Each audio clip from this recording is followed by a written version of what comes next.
Hi, it's so good to see you again. How has your week been since we last met? It's been okay. That's good, pretty good then. So, before we dive in, on a scale from 1 to 10, can you tell me how your stress level has been? Maybe a 7 or 8. A 7 or 8 for this past week. Yeah. Okay. Okay.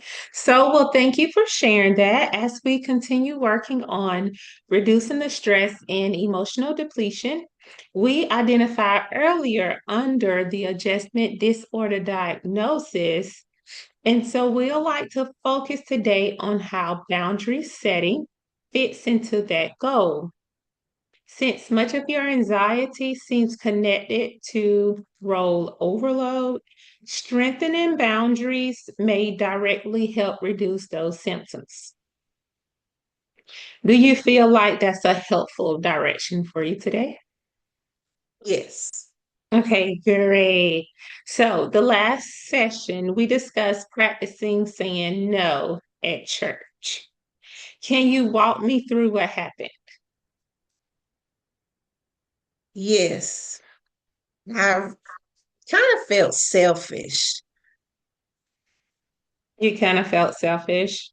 Okay. So, the automatic thought of feeling selfish, sorry, what emotion followed that thought?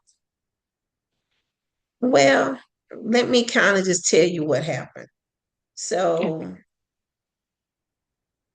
a church leader asked me if I could help with the organizing a 3-day women's conference and secure the venue for 300 women.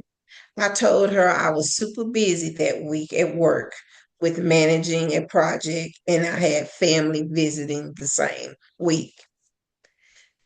So I really was trying to decline it, just to let her know, hey, that I had other things going on and that I just really didn't have the time to do it.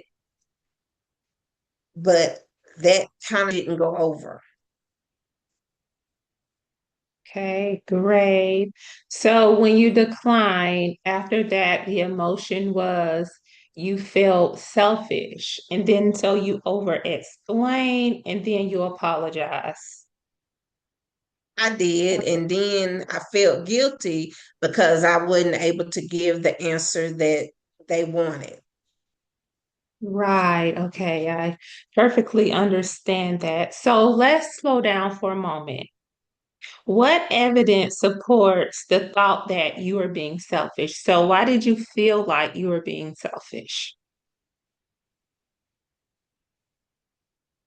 Well, I felt like that because I felt the pressure of the expectations that they had. I felt like I wasn't meeting their expectations. So could you say that saying no wasn't selfish, but it was protective on your part? Was on my part because I didn't want to take on the responsibility of something that I know I wasn't able to give 100% to. Okay, great. So if we created a more balanced thought, what might it be? Well, I know setting limits helps me to stay healthy. I just have to feel more comfortable with saying no. Right, I get it. So how does that new thought change how you feel? Well, I have to be strong, because I'm handling everything. So it's just hard. Right. So setting limits, it helps you stay healthy. So that's a great way to think about it as well. So let's just go back a little bit because I know you mentioned earlier in previous sessions about your childhood experiences. So I'm kind of curious. I want to know, as the oldest child, and you raised your siblings, what message did you learn about your role in the family? That I had to be the supporting person. I was the person that had to lead. I didn't really get a lot of times to say no. No wasn't an option for me being the oldest. I just had to suck it up and do what was necessary. Okay, so pretty much you was responsible. So in that responsibility, it kind of became your identity throughout life. Would you say that is true? Yes, Yeah. Okay. So, do you think that the early role might still be influencing how you show up in life now with the many roles? Like you are a wife, you are a manager, you have grandchildren, you are involved in church, and then 100%. you are a student as well. So, Yes, 100%. Yeah. okay. So it makes sense that your nervous system still believes it's your job to hold everything together because that's what you was used to as a child. And even now you play so many roles. So underneath, I'm selfish. Could there be a deeper belief going back to that emotion that you felt after you declined from, wanting to, or your church leaders wanting you to be able to participate in the women's conference? Yes, I would say that the emotion is man pleasing. I mean, I was raised in a single parent home. I wanted to make sure my mom was happy. I wanted to see her smile. I wanted to please her. And that's kind of hard to come out of that role of trying to please everybody. So that belief, it could have helped you grow up, but now it may be contributing to some of your stress.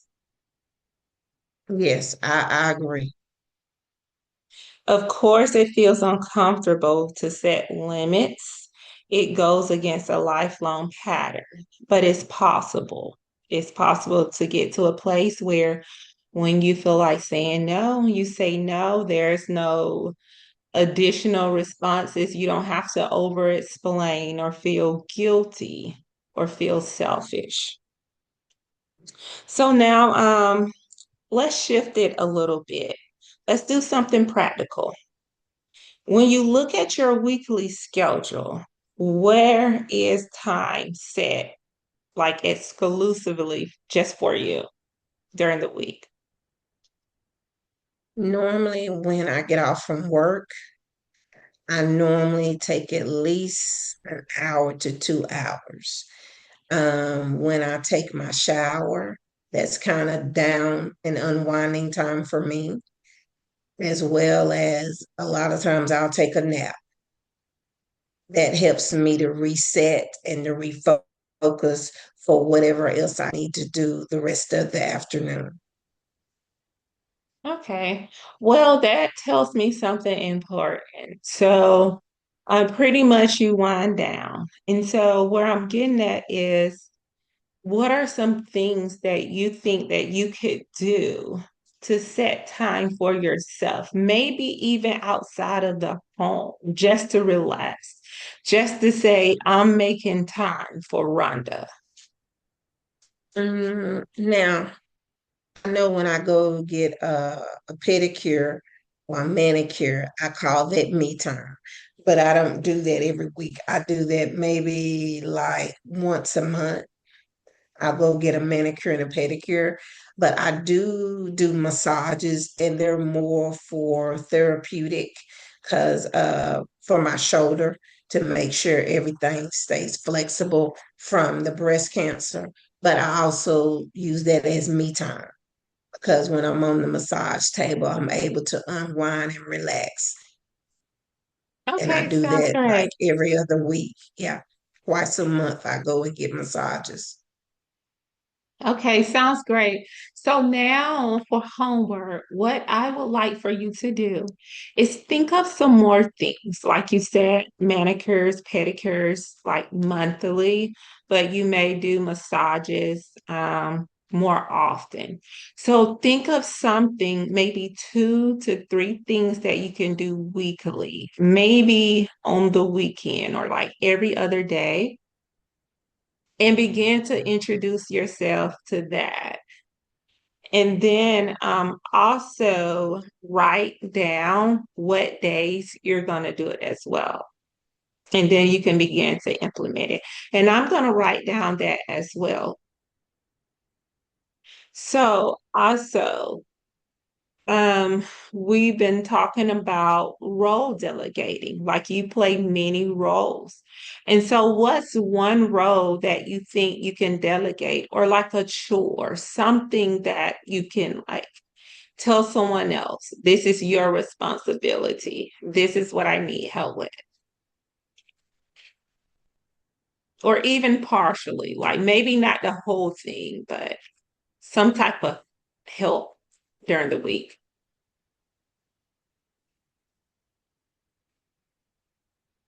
Think of anything as far as help through the week. Um, as you know, we just recently moved. So due to that being a new place, the dynamics in the house has kind of changed somewhat. Whereas my husband has kind of been helping out more. So when he's been getting up, he's been making up his side of the bed.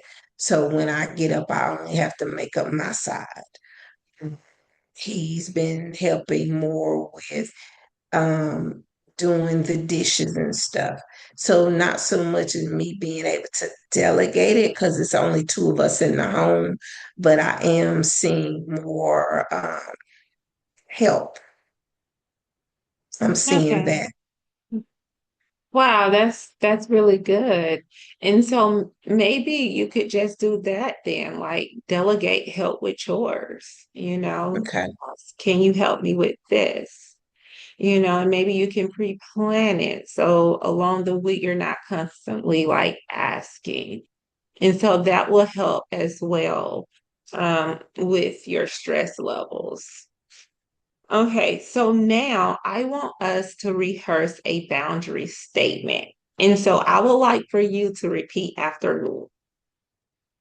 I'm not able to take that on right now, I'm not able to take that on right now, but I trust someone else can step in.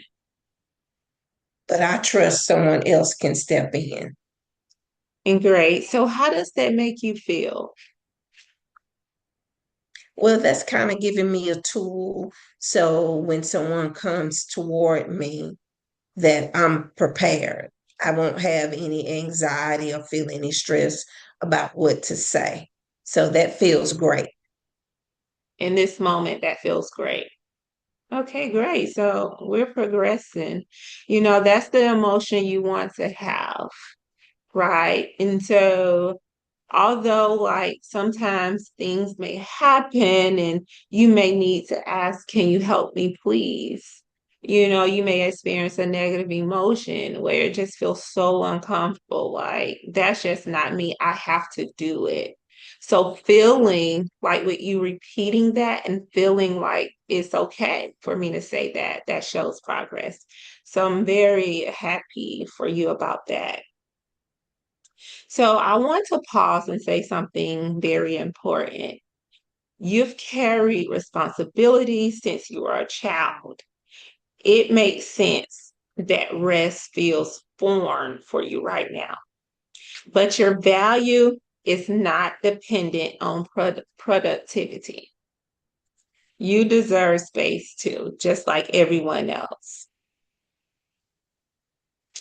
So today we identified the thought I'm selfish. We connected to early life experiences and practice reviewing everything. So, just to talk about some homework that we mentioned earlier, just to summarize it, this week you will complete a thought record if guilt shows up. So, any type of emotion, you just write it down, record it, you know, even the details around it, like what was happening, how you were feeling before and after as well. Then you're going to protect two 30-minute self-care blocks. So, like you mentioned with the massages, and then you also mentioned the manicure and the pedicure. So we're going to do like two 30-minute self-care activities during the week as well. And then I would like for you to practice that boundary statement. Practice it until you feel it, until you smile about it, until you feel that change in your heart. So as we close, I would like for you to tell me, how are you feeling? Feel like with the tools that you've given me, that I'm prepared to give an answer as to why I'm unable to do something, as well as with the homework you've given me for me to actually set aside time for myself. That'll give me time to wind down and time just to relax for myself, not to have anybody else cares or worries or stress on me. So I think that's good. Yeah, likewise, I do too, and I can see the progress so far. Well, Rhonda, thank you so much for your time. Thank you for the work that you've done today. And so I will see you again for our next session. Thank you.